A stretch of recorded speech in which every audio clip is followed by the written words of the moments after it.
Welcome. आज हम लोग इस एपिसोड में हॉलीवुड की फिल्म घोस्ट बस्टर्स के बारे में बात करेंगे। तो मेरे साथ हैं राहुल एंड यश, उनसे समझते हैं इस मूवी के बारे में। सो राहुल, वेलकम। तो ये मूवी किस जॉनरा की है? सुना बहुत है इसके बारे में। किस जॉनरा की फिल्म है ये? ये हॉरर कॉमेडी जॉनरा होता है, इसमें ये हॉरर एलिमेंट्स भी होते हैं बट वो एसेंशियली कॉमेडी होती है। अच्छा। तो ये हॉरर कॉमेडी जॉनरा की फिल्म है और इनफैक्ट ये हॉरर कॉमेडी जॉनरा की वन ऑफ द क्लासिक्स में बोला जा सकता है। क्योंकि उससे पहले भी हॉरर कॉमेडी बनी है बट अगर किसी से पूछा जाए जो आजकल फिल्म देखते हैं तो ये फिल्म अभी भी देखी जाती है और शायद उतनी ही देखी जाती होगी जितनी 10 साल पहले देखी जाती होगी, जितनी 20 साल पहले देखी जाती होगी। तो ऑलमोस्ट 40 इयर्स हो गए हैं इस फिल्म को आए हुए। अच्छा। बट इसकी जो अपील है, क्योंकि इसकी जो कॉमेडी है, कॉमिक टाइमिंग है, जो इसके इवेंट्स हैं, जैसी एक्टिंग है, तो ये बिल्कुल भी डेटेड नहीं लगती है। अच्छा। तो ये हॉरर कॉमेडी की इनफैक्ट कह सकते हैं कि one of the best films हैं। अच्छा, तो वहाँ की कौन इसमें कास्टिंग क्या है इसकी? तो इसमें ये बेसिकली फिल्म थी जो कॉमेडियंस ने लिखी, कॉमेडियंस ने एक्टिंग की और कॉमेडियन ने ही एक तरह से या कॉमेडी फिल्म के डायरेक्टर ने डायरेक्ट की। अच्छा। तो इसेंशियली ये कॉमेडी फिल्म है। तो इसमें जो 3 मेन जो कैरेक्टर्स हैं जो घोस्ट बस्टर्स हैं, वो हैं बिल मरे, डैन एक्रॉयड और बिल मरे, डैन एक्रॉयड और हैरोल्ड रामिस। ये तीनों मेन उसमें जो 3 एक्टर्स हैं जो तीनों घोस्ट बस्टर्स हैं। अच्छा। और घोस्ट बस्टर मीन्स जो घोस्ट बस्टर्स मतलब वैसे जो घोस्ट को मारे या भगाए। अच्छा। तो वो घोस्ट बस्टर्स हुआ क्योंकि ये फिल्म उसी के ऊपर है, उसी टॉपिक पे है। अच्छा, मतलब जो घोस्ट को भगाते हैं, जो काम जिनका ये प्रोफेशन है, ये सब लोग घोस्ट के पेस्ट कंट्रोल वाले हैं।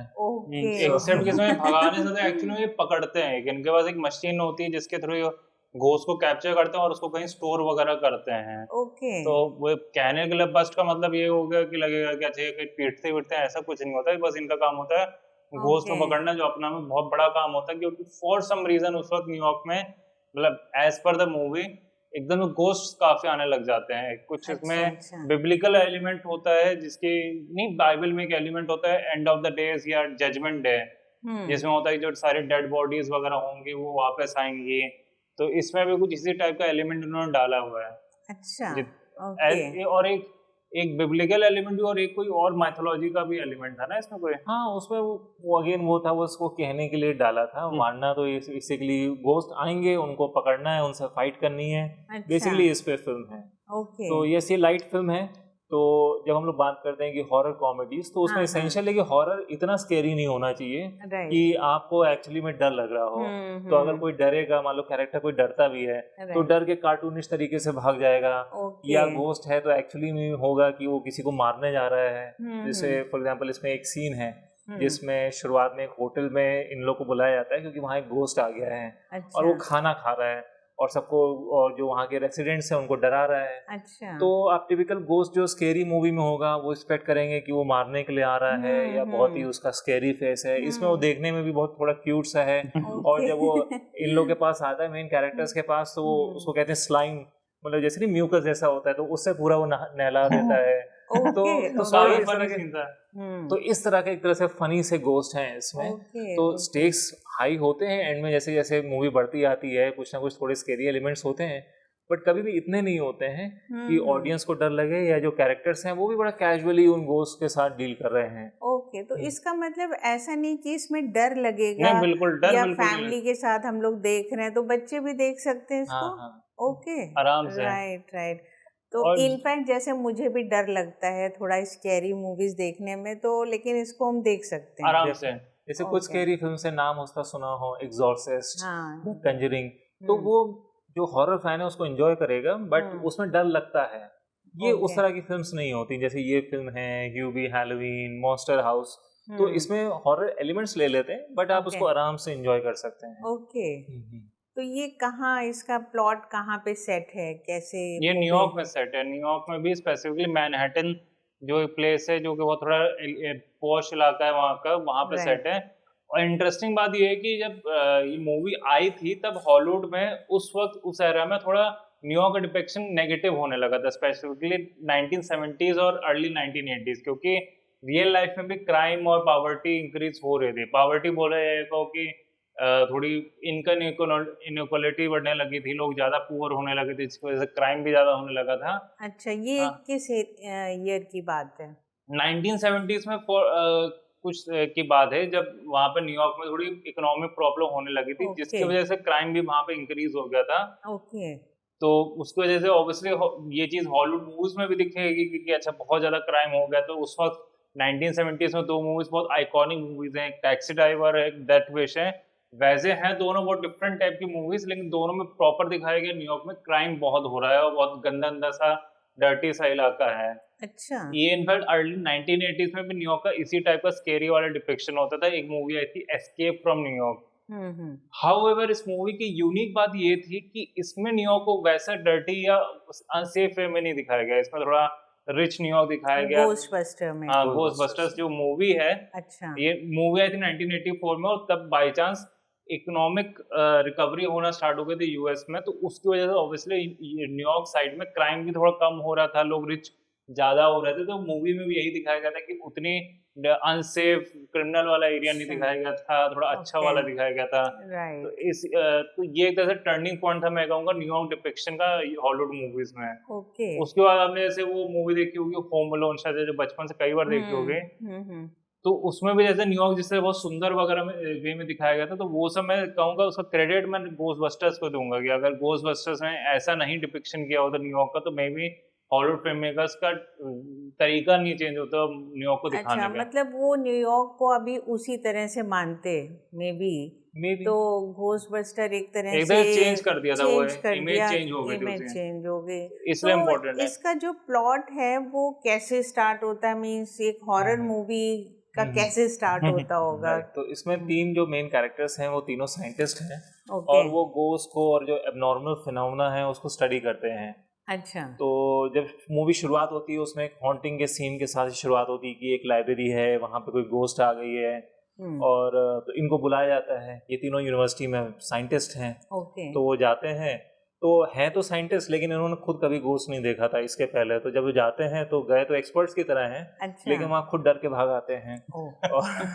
और उसके बाद फिर जो यूनिवर्सिटी होती है, वैसे रियल में तो कोई साइंस है नहीं, तो वो अपने आप को पैरासाइकोलॉजिस्ट बोलते हैं। तो जो उनकी यूनिवर्सिटी है कहती कि ये रियल साइंस नहीं है जो तुम लोग कर रहे हो, और इन तीनों को फायर कर दिया जाता है। अच्छा। जब फायर कर दिया जाता है तो सोचते हैं अब क्या करें। तो सोचते हैं हम खुद की अपनी कंपनी बनाते हैं जिसमें हम लोग गोस्ट को पकड़ेंगे, उस पर रिसर्च करेंगे। अच्छा। और गोस्ट को पकड़ेंगे। तो उस तरह से ये घोस्टबस्टर्स ये बन जाते हैं, ये स्टार्ट करते हैं। अच्छा। तो थोड़े बहुत रुपए इकट्ठा करके लोन लेके एक पुराना सा फायर स्टेशन है उसमें अपना हेडक्वार्टर्स बनाते हैं, और जो हर्ट्स होती है जो बेसिकली इसमें डेड बॉडीज ले जाई जाती हैं, उसको ये खरीद लाते हैं। वो इनकी कार होगी जिसमें ये ट्रैवल करेंगे। तो अगेन वो जो उनका जो हेडक्वार्टर है, जो फायर स्टेशन है, और जो इनकी कार है, वो भी क्योंकि फिल्म इतनी आइकॉनिक है कि वो सिंबल्स भी बड़े वो पॉपुलर हैं। तो जो भी घोस्टबस्टर्स का फैन होगा उसमें उस कार को, जिसको एक्टोमोबाइल कहते हैं, और इनका जो फायर स्टेशन है जो कि एक्चुअली में अभी भी है। अच्छा। तो अगर कोई न्यूयॉर्क जाए तो वहाँ पे विजिट कर सकता है, तो वो फायर स्टेशन दिखाई पड़ जाएगा उसे। अच्छा। तो ये स्टार्ट करते हैं। शुरुआत में बिजनेस धीरे होता है, कुछ ही साइटिंग्स हो रही होती हैं गोस्ट की, लेकिन धीरे धीरे बिजनेस पिक करने लगता है। जैसे वो बताया कि एक होटल वाला सीन था जिसमें कि इनको गोस्ट को पकड़ते हैं, वहां से इनका बिजनेस पिक करने लगता है। ओके। और जब पिक करने लगता है तो एक और हमारा कैरेक्टर इंट्रोड्यूस होता है जो हीरोइन है इस फिल्म की। तो उसके घर में भी थोड़ी इसी तरह की एबनॉर्मल फिनोमेना दिखाई पड़ रहा है। अच्छा। तो वो इनके पास आती है और बताती है। तो इसमें जो मेन कैरेक्टर हैं, जो हीरो कह सकते हैं, डॉक्टर बैंकमैन, जिनको बिल मरी ने पोर्ट्रे किया है, वो थोड़ा सा मतलब वो ही मेन एक तरह से कॉमिक फोर्स है इस फिल्म के।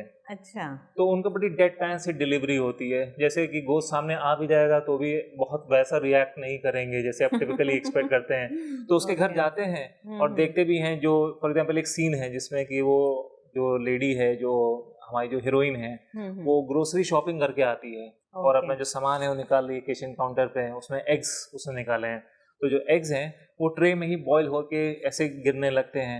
अच्छा। तो जब बाद में डॉक्टर बैंकमैन आते हैं तो देखते हैं हाँ कुछ उसके साइंस हैं कि कुछ गड़बड़ हुआ है, पर वो बहुत विश्वास नहीं करते हैं। अच्छा। लेकिन फिर आगे कुछ ऐसे इवेंट्स होते हैं जिससे कि वो क्लियर हो जाता है कि उसके घर में हॉन्टिंग है, और फिर फिल्म आगे बढ़ती है। ओके। तो ये बेसिकली न्यूयॉर्क पे सेट है मूवी, तो क्या न्यूयॉर्क के भी कुछ सीन्स हैं, कुछ वहाँ की क्या आइकॉनिक बिल्डिंग्स वगैरह के भी सीन्स हैं हाँ इस इसमें फिल्म में? दिखाया गया, इसमें जैसे लाइब्रेरी है वो फेमस है, वो दिखाई गई है इसमें। अच्छा। तो बाकी और जो मैनहट्टन का आउटर एरिया है वो सब दिखाया गया। तो इसमें प्रॉपर न्यूयॉर्क में आउटडोर में भी शूटिंग हुई थी, आपको पूरा अच्छा। और एंड का भी सीन जो न्यूयॉर्क की कोई आइकॉनिक बिल्डिंग में ही सेट है ना, जो ये एम्पायर स्टेट वाली थी, कौन सी थी? नहीं, एम्पायर स्टेट तो नहीं थी, कौन सी बिल्डिंग है वो तो मुझे नहीं मालूम, बट आइकॉनिक है, शायद फ्लैटायर्न बिल्डिंग है या कौन सी है, बट वहाँ की जो अच्छा, वहाँ की रियल बिल्डिंग। न्यूयॉर्क सिटी में इन्होंने शूटिंग की हाँ, है। क्योंकि कई ऐसी फिल्म्स होती हैं न्यूयॉर्क को दिखाया जाता है, तो मे बी कि इस फिल्म जब उसी पे Right. सेट है तो फिर दिखाया गया होगा। राइट। तो जैसे इसमें ये फिल्म बता रहे हैं कि कॉमेडी भी है इसमें, तो कॉमेडी को हॉरर में कैसे इन्होंने मिक्स कैसे किया होगा?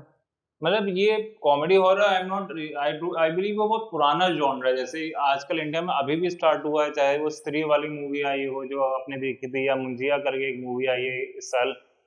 तो हॉरर कॉमेडी वहाँ बहुत पुराना जॉनर, आई बिलीव 1930 से ही हॉलीवुड में स्टार्ट हो गया था, जब वहाँ पर एक एबट एंड कोस्टेलो करके कोई कॉमेडी डुओ हुआ करता था। तो उन्होंने एक मूवी बनाई थी, Albert and Costello meets Frankenstein, Albert Costello meets mummy.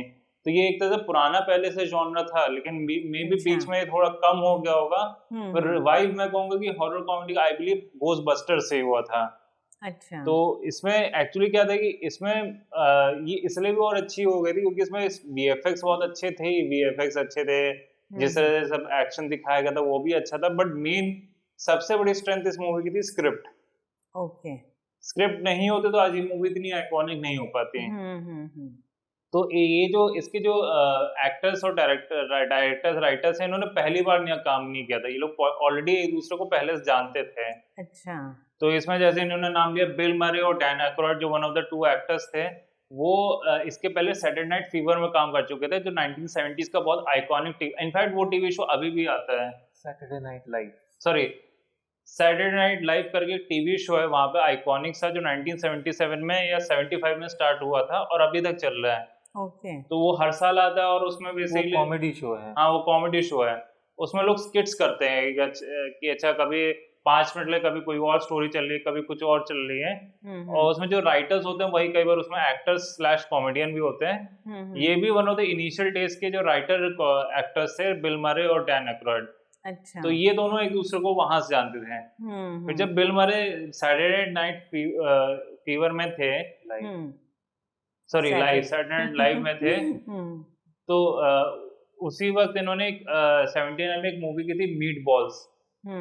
वो मूवी डिसेंट हिट हो गई थी और उसके जो राइटर थे वो थे हैरोल्ड रामिस और डायरेक्टर थे आइवन राइटमैन।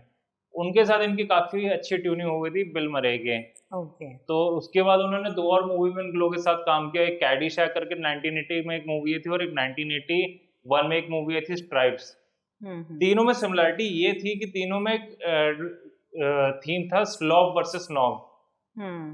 स्लॉब वर्सेस नॉब से आप क्या समझेगा? स्लॉब का मतलब हो गया कि थोड़ा जो अनसोफिस्टिकेटेड सा पर्सन है, थोड़ा हल्का सा आलसी टाइप का है, एंटी स्टैब्लिशमेंट टाइप का। और स्नॉब यूजुअली होते थे जो वैसे अपराइट टाइप के होता है, थोड़े जेंट प्रॉपर हमेशा रहते हैं, लेकिन वो काफी वाला खड़ूस टाइप के होते हैं। तो टिपिकली विलन वैसे होते थे, वो खड़ूस वाले होते थे, और हीरो अपना वैसा होता था जो थोड़ी स्लॉबिश टाइप का है।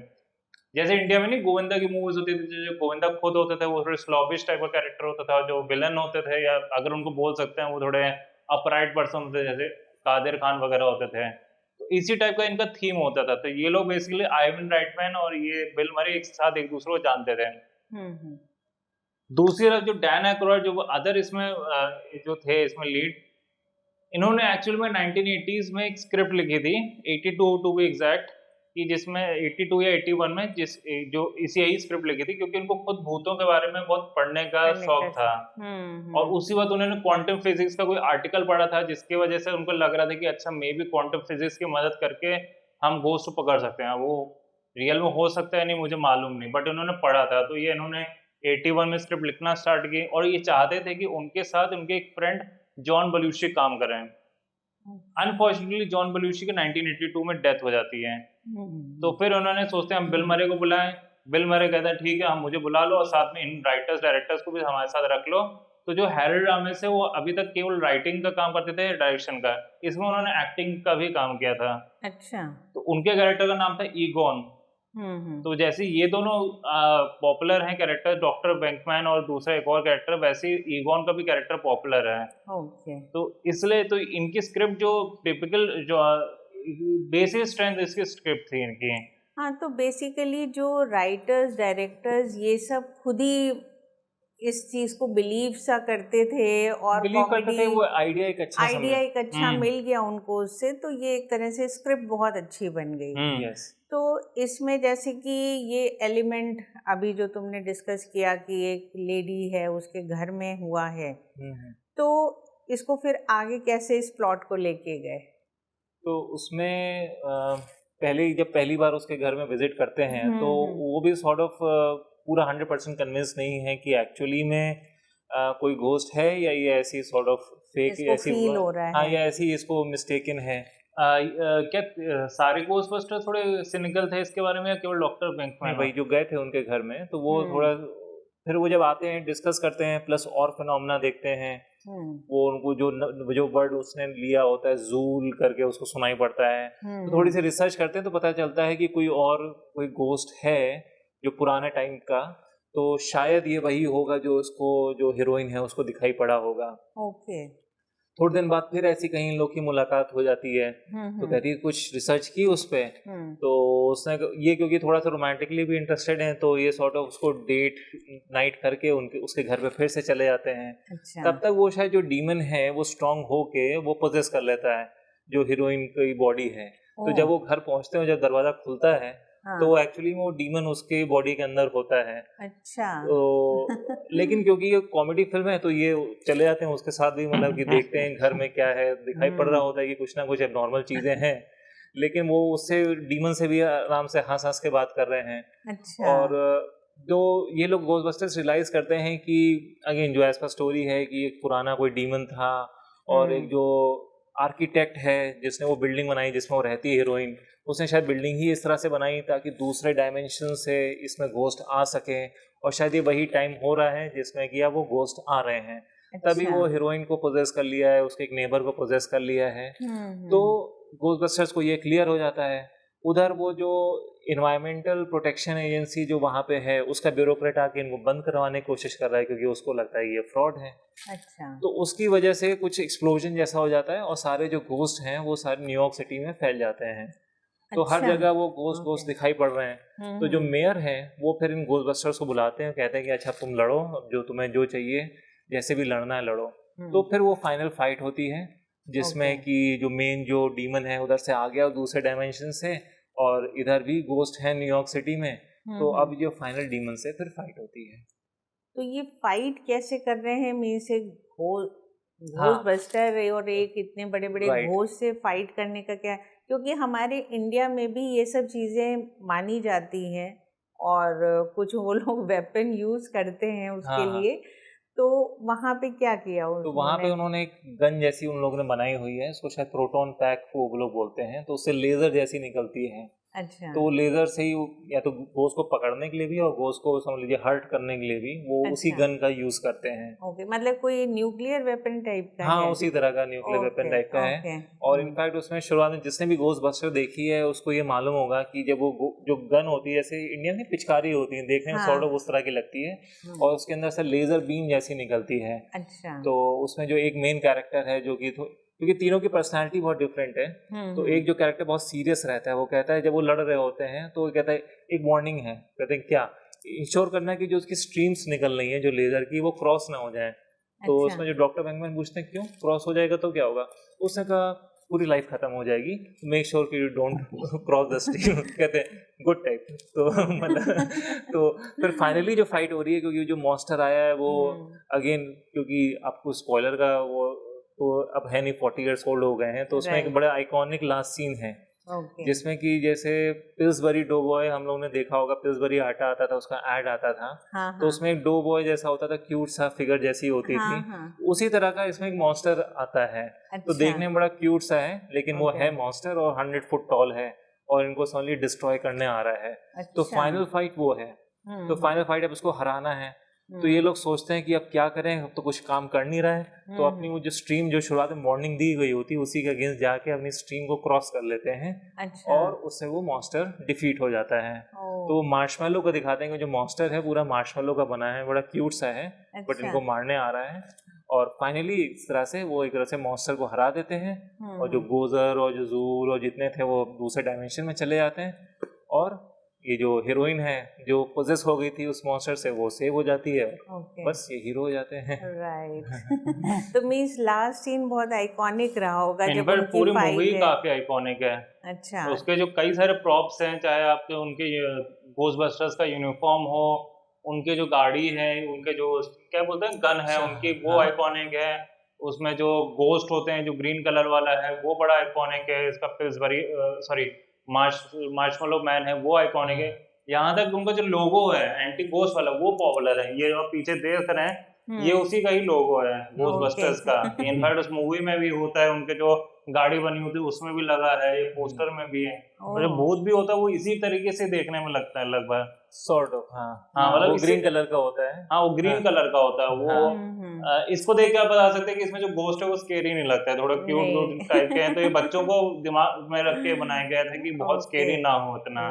ये बच्चों के लिए भी ठीक है और कुछ बड़े उन लोगों के लिए भी ठीक है जिनको सबको हॉरर तो नहीं पसंद होता है। हॉरर नहीं अच्छा लगता है। और ये है तो कॉमेडी फिल्म वैसे भी। इट इज जस्ट के हॉरर डाल दिया है साथ में, लेकिन basically it's a comedy film. Okay. तो ये इसका मतलब ऐसी मूवी है जो सब लोग देख सकते हैं, एंजॉय कर सकते हैं। वही। अच्छा। हाँ एब्सोल्युटली। ये जबकि है ये 40 साल पुरानी, लेकिन इसका कॉमेडी अभी भी रेलिवेंट है। और इसकी कितनी पॉपुलैरिटी आप उससे देख सकते हैं कि उसकी जब से मूवी रिलीज हुई तब से इसकी एक डायरेक्ट सीक्वल आ चुके हैं 89 में, एक रिबूट आई थी 2016 या 15 में आई थी, एक कुछ सालों पहले भी क्वासी सीक्वल आई थी। अच्छा। और एक 1980s या 90s में एक एनिमेटेड शो भी आया था जिसमें इनफैक्ट ये था कि चारों जो अपने हीरोज थे इस मूवी के वो तो थे ही उसमें एक जो साइडकिक है वो प्रॉपर एक घोस्ट होता है। अच्छा। ये मूवी में दिखा दिया गया था। तो इस लेवल का मतलब देख ले समझ सकते हैं कि किस लेवल की फैन लोगों को हाँ बहुत पसंद आई, तो उन्होंने ट्राई किया होगा कि इसको आगे भी बनाए। तो आगे की भी मूवीज क्या इसी लेवल की हैं? इस लेवल की तो नहीं, ये जितनी अच्छी फिल्म है उतनी अच्छी तो नहीं है। अच्छा। लेकिन हाँ जो बहुत सुपर फैन है वो देख सकता है। अच्छा। जैसे अभी शायद पिछले साल ही आई थी इसकी जो सीक्वल थी गोस्टबस्टर्स की। अच्छा। जो हाँ जिसमें पॉल नहीं वो जो एंटमैन वाला हाँ हाँ हाँ एक वो 2-3 साल पहले आई थी, फिर पिछले साल भी आई थी। तो वो भी हिट हो जाती हैं, ओके हिट हो जाती हैं। लेकिन इसकी बात कुछ अलग ही है। इसलिए कि आप शोले की सीक्वल बना दीजिए, कुछ लोग देख लेंगे। लेकिन जो आइकॉनिक फिल्म्स हैं उनको शायद नहीं छेड़ना चाहिए। हाँ ठीक बात है। जो इस लेवल की हो जाती हैं कि उनके बराबर लाना या उससे बेटर बनाना, वो अपने आप में एक चैलेंज हो जाता है। आई बिलीव एक्टर्स ने भी रियलाइज कर लिया था। एक्टर्स इसके जो थे वो केवल पार्ट 2 के लिए वापस आए थे। अच्छा। फिर जो रिबूट बनी थी कुछ सालों पहले उसके लिए नहीं वापस आए थे। और जो पिछले साल सीक्वल आई थी उसमें ज्यादा कुछ 5-10 मिनट के लिए मुश्किल से थे वो। तो वो तो अब बड़े भी हो चुके होंगे। बड़े भी हो गए तो प्लस इंटरेस्टेड भी नहीं थे। और उनमें से एक कैरेक्टर जो था ईगॉन, जिसको मैं कह रहा था नहीं, हैरोल्ड रामिस जो उसके राइटर भी थे, उनकी तब तक डेथ हो चुकी थी। तो उसको VFX वगैरह यूज करके लिए थोड़ी देर के लिए उनको दिखा दिया गया था इस मूवी में। तो वो फैंस के लिए थोड़ा मतलब ऐसा मोमेंट था कि अच्छा मतलब थोड़ा नॉस्टैल्जिया वाला था। बट अदरवाइज अगर आप इवन फैन है पहली मूवी के, मेरे हिसाब से बाकी मूव्स बेटर है, आप स्किप कर रहे हैं। थोड़ी इसी को फिर से देख लें जो कि मोस्टली फैंस करते ही हैं। आई बिलीव बस रिबूट ही थोड़ी देखने लायक है ना, जो ऑल फीमेल वाली थी वो भी अवॉइड ही कर रहे हैं। मतलब मन हो तो देखें, थोड़ी देर देखें। हाँ पर ये है मुझे कि ये वाली सबसे अच्छी मूवी है तो इसको तो देख ही लेना चाहिए। ये काफी हाई और सारी मूवी ये है, मतलब इतना डिफरेंस है। तो फिर क्या जरूरत है, जब इतने ऑप्शंस होते हैं तो हम क्यों ना बेस्ट वाली देखें। तो मीन्स इसको हम लोग आराम से फैमिली के साथ एंजॉय कर सकते हैं। इसका इंटरेस्टिंग ये चीज थी, एक मूवी आई थी 95 में कैस्पर। कैस्पर में एक सीन था जिसमें वन ऑफ द कैरेक्टर इसका था गोस्टबस्टर्स का। अच्छा। हाँ अब ये नहीं बताएंगे गोस्टबस्टर्स का कौन कैरेक्टर था, हमने बस इतना ही बता दिया। वो बड़ी बात है, हम लोग उस एपिसोड में बात करेंगे जब हम लोग कैस्पर को समझेंगे। एब्सोल्युटली है ना। तो मुझे लगता है कि इतना काफ़ी है इस मूवी को समझने के लिए। और इस मूवी के डिस्कशन से मुझे तो बिल्कुल क्लियर है कि मैं इसको आज ही देखूंगी। बहुत इंटरेस्टिंग लग रही है। So thank you so much. Thank you and keep watching. और अगर ये वीडियो आपको अच्छा लग रहा हो, चैनल अच्छा लग रहा हो, तो इसको सब्सक्राइब ज़रूर करिएगा और अपने कमेंट्स करके अपने रिव्यूज़ ज़रूर दीजिए। Thank you.